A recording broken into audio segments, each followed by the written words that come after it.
you Mr. Rick Smith? Yes. It's nice to meet you. My name is Melissa. I'm your home health care nurse.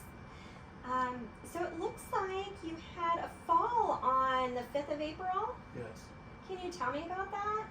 I was walking my dog and it was a little bit slippery outside and she got the leash around my feet and I was trying to turn around and fell. Oh my gosh, yeah. Is that a lot of pain? Yes, a lot.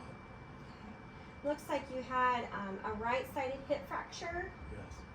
And they did what's called an ORIF, hip replacement on that right to fix the joint. Okay, so I see a past medical history of diabetes, hypertension, bilateral toe amputations, Yes. and then a kidney transplant. Yes. Okay, very good. It looks like the doctor ordered physical therapy and nursing services for about 3 weeks. So my plan today is kind of get orientated to you, kind of get to know you, know what's going on, and then I'm going to do a little education piece if that's okay with you. That's good. Okay, very good.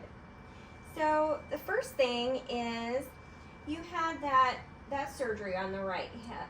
Yes.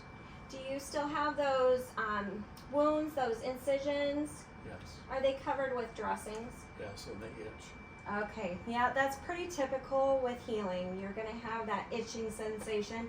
Just try not to itch. Pat. Pat helps a little bit. Okay. So with that, and you having diabetes, it's really important to make sure you're getting enough protein in your diet to help promote wound healing. Another thing is, did they kind of educate you a little bit on what to not to do and what to do with the hip replacement?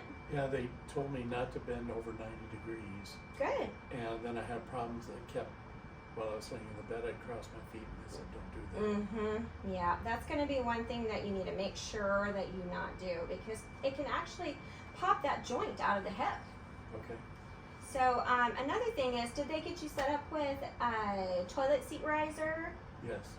And how about handlebars in the bathroom, like handrails? I have handrails, they're stick-on in the tub. Okay. So, and I just have to make sure that they're tight every time I go in there. Very good.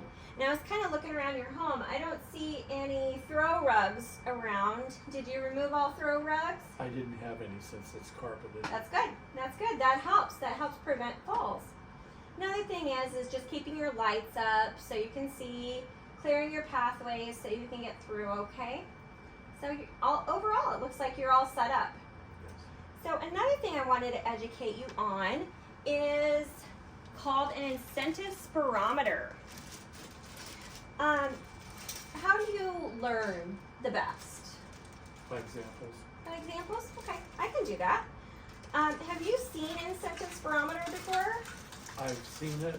They had it when I had my kidney transplant. And I used it a couple of times, but I don't remember how to use it. Okay. Well, we have time, and I'm going to go over it with you if that's okay. Okay. So it comes in 2 different pieces when you open up the bag. This is your tube and the mouthpiece, and you just attach it right here. And then it kind of extends like an accordion. It's important that you are sitting upright in a chair or in bed when you do this. You're going to hold it in front of you, and you're going to push all your air out. Then put your mouth around the mouthpiece, seal it, and then I want you to feel like you're sucking through a straw as hard as you can. We want to do it over 5 to 6 seconds. So it doesn't need to be quick, but holding that, because that's going to help inflate the lungs. It helps prevent pneumonia from not moving around as often. Anything like that. So think of it as a lung exercise. So I'm going to have you give it a try. And I exhale first. Blow all your air out first. Then to your mouth. Good job.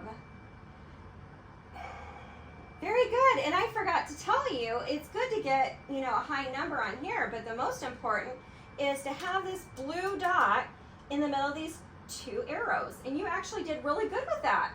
Let's try one more time, and I'm going to see what your baseline is.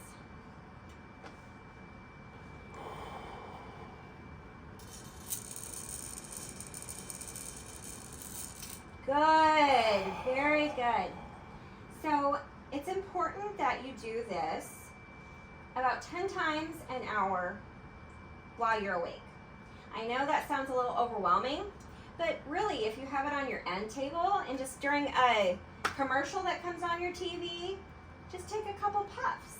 So that way it kind of keeps those lungs open and you don't have any infections. I'll give you this. I also brought a brochure, and this is kind of the information that we went over with the incentive spirometry. Basically, it goes over what the incentive spirometry does. It's a medical device that helps exercise and strengthen your lungs, helps prevent lung infections by expanding your lungs and clearing mucus and other secretions from your lungs. It goes over the instructions that we went over on how to do this, and also things that it helps with. Improves lung functions, it helps recover after anesthesia, and lung complications. On the back, I have some instructions on when to contact your provider.